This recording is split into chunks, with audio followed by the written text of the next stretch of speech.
that performance on Friday that I know frustrated you and a lot of other people. Yeah, yeah. We moved right by it. I do think as I watch the game and I try to wrap my head around it, so many guys were just lacking that I think maybe it got caught up with us. I'm not a big believer in that you're tired when you play 3 and 4. We talked as a coaching staff because we were scratching our heads and I did talk to some players. It was one of those games. I think chasing that Toronto game, and just the number of days we've been traveling here for the past few weeks, maybe it caught up with us. I don't know, but we're by it. And told you guys yesterday, I trust the team. They'll be ready to play today. Any other lineup changes besides Harrington? No. And also, just can you talk about? Are you starting to get a sense of your players and how they're handling all these obstacles? Are you learning stuff about how they handle the pressures, knowing how big these games are? It's just starting, so we'll find out. I learn every day about players as far as where I think I can put them and where I can't, and that fluctuates even during the year. But the games that are ahead of us here, it's a great opportunity, as I said yesterday, and we'll find out about people. John, just looking at your career, like your first year or two with Tampa, you guys did not score many goals. I think you guys were, and of course that was a different era.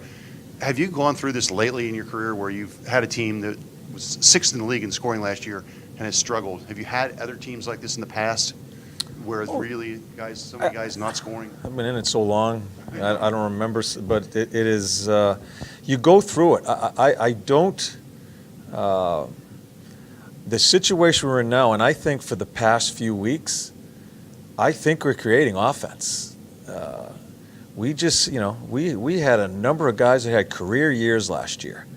A lot of things went away, and I don't want to use it as an excuse. We had a lot of puck luck, too, where I think it's kind of gone against us this year. That's not an excuse for where we're at. But the same guys that had career years have had some struggles this year.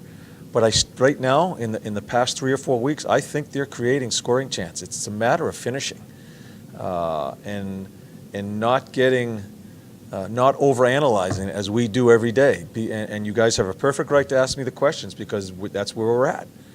But we are trying to get away. And remember, we had, for about 4 or 5, 6 weeks there, a lot of our guys were out, and we did have to change our style. And I like the way we played. We ended up 500 during those games, and it's right where I wanted us to be to keep us above water.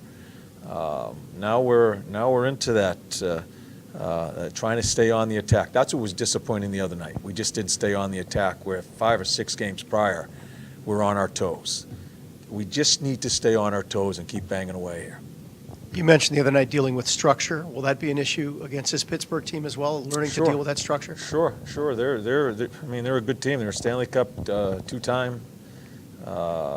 Yeah, they're a good team. But I usually don't watch games. I watched the game last night versus Toronto. It was everybody was scoring back and forth in that first period, and then it kind of slowed down a little bit. But we just need to understand that we need to play our game on the attack no matter how the other team is playing. No matter if we had the ice in the island, and we had a ton of ice in Toronto. Mike even said he wanted to throw the tape out because there were some struggles by Toronto at that point in time.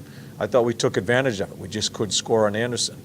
If tonight's a tight checking game, it's their back-to-back. Are they going to lock it down a little bit? I don't know how he's going to approach it. It doesn't change how we play. We need to get on the attack, not play safe, and keep just staying on our toes and playing a simple offensive game, and that's North. We talked about this a few times during the season. You predicted that Pittsburgh was going to get it together this season after a slow start. Is this peak Pittsburgh from what you've seen? Are they fully back to as good as they can be? Yeah, they're they've got a lot of pieces that make it work. One of the biggest points tonight, and it's driven that team all year long, is that power play. When they were struggling and they weren't getting the wins, they were scoring 2 power plays, 3 power plays. They got it going, and number 1 in the league. We need to check with our legs. We need to be a physical team, but we cannot sit in the box because they just take advantage of it. They're that good. So yeah, it's a well-coached team. It's a team that can find different ways to beat you. It's a team that I think we've played 2 good games against this year in their building. We just can't. You always need to respect your opponent. But when you play against a Stanley Cup winner 2 years in a row, and some of the people they have on their team, you don't want to show them too much respect, because that's when you end up tilting back a little bit. We got to be leaning forward, and let's have it out that way, and let's see where we end at after 60 minutes. Okay. Thanks, guys.